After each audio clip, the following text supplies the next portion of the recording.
Hello friends, इस video में हम बात करने वाले हैं what are the 3 things you should ask your plastic surgeon before undergoing breast augmentation surgery. जब भी हम ब्रेस्ट ऑगमेंटेशन सर्जरी के बारे में बात करते हैं तो आपको 3-4 चीज़ों के बारे में पता होना चाहिए कि जैसे कि आपका इंसिजन क्या दिया जाने वाला है ब्रेस्ट ऑगमेंटेशन के लिए, आपका इम्प्लांट किस कैविटी या किस जगह पर पोजिशन होगा और आपको टाइप ऑफ इम्प्लांट किस तरह का लगाया जाएगा। इस वीडियो में मैं इसी चीज़ों के बारे में बात करने वाला हूँ।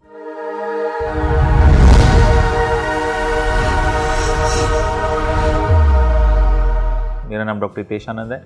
मैं एक प्लास्टिक और कॉस्मेटिक सर्जन हूँ और दिल्ली और एनसीआर रीजन में प्रैक्टिस करता हूँ।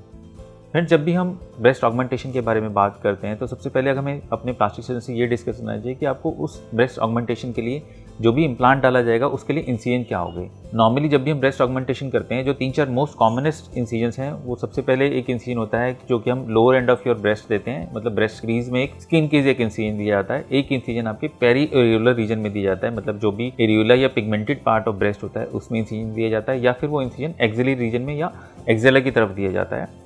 तो आपको ये समझना चाहिए कि इन तीनों इंसिजन के क्या प्रोज एंड कॉन्स हैं। जो भी हम नॉर्मली इंसिजन जो यूज़ करते हैं वो ब्रेस्ट के लोअर एंड में दिया जाता है, जो कि एक स्किन के इंसिजन होता है, और उस इंसिजन से हम किसी भी प्लेन के अंदर जा सकते हैं। मतलब अगर हमें ग्लैंड के नीचे इम्प्लांट को डालना है तो वहाँ भी डाल सकते हैं, और हमें मसल के नीचे जाना है तो वो मसल के नीचे भी डालते हैं। ये इंसिजन सबसे इजीली एक्सेसिबल इंसिजन होता है, और यहाँ पर हमें पूरी की कैविटी विजुअलाइज होती है। हम जो भी सारा काम है वो अंडर विजन कर पाते हैं, जो भी सर्जरी अंडर विजन करते हैं। और जब भी किसी सर्जरी को अंडर विजन परफॉर्म किया जाता है तो वो सर्जरी काफ़ी सेफ होती है। तो इसलिए ये most commonest most preferred incision है ऑल ओवर द वर्ल्ड जो प्लास्टिक सर्जन यूज़ करते हैं ब्रेस्ट ऑगमेंटेशन के लिए।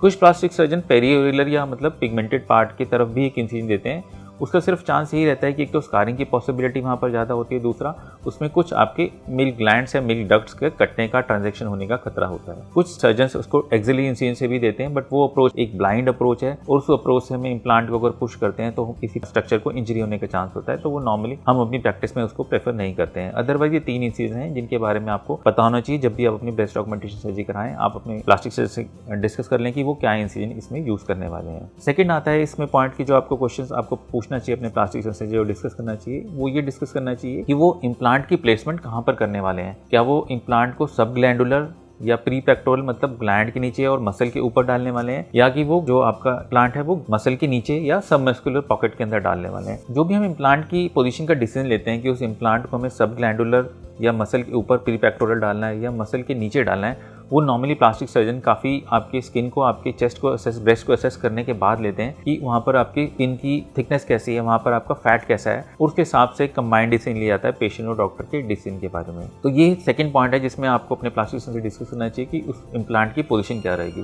फ्रेंड्स, नेक्स्ट जो इंपॉर्टेंट क्वेश्चन है जो आप अपने प्लास्टिक सर्जन से डिस्कस कर सकते हैं वो ये है कि what type of implant is being inserted, कि आपके जो भी ब्रेस्ट इम्प्लांट हम यूज़ करने वाले हैं उसका टाइप क्या है। जो ब्रेस्ट इम्प्लांट है वो डिफरेंट शेप्स में आता है, वो डिफरेंट साइज में आता है, वो डिफरेंट वॉल्यूम्स में आता है, वो डिफरेंट प्रोजेक्शंस के अंदर आता है। तो आपको ये डिस्कस करना चाहिए कि आपके हिसाब से वो उसके लिए क्या सूटेबल होगा। एज ए प्लास्टिक सर्जन हम जब भी ब्रेस्ट ऑगमेंटेशन करते हैं तो ब्रेस्ट जो इम्प्लांट है उसका साइज और उसके वॉल्यूम या उसके प्रोजेक्शन को इस तरह से डिसाइड करते हैं कि हम पेशेंट के ब्रेस्ट पे कुछ मेजरमेंट करते हैं। हम पेशेंट का ब्रेस्ट विड्थ मेजर करते हैं, हम पेशेंट का निप्पल से लेकर जो उसका स्टर्नल नॉच है वो मेजर करते हैं, निप्पल से लेकर हम उसका क्रीज को मेजर करते हैं। कुछ सारे मेजरमेंट्स किए जाते हैं।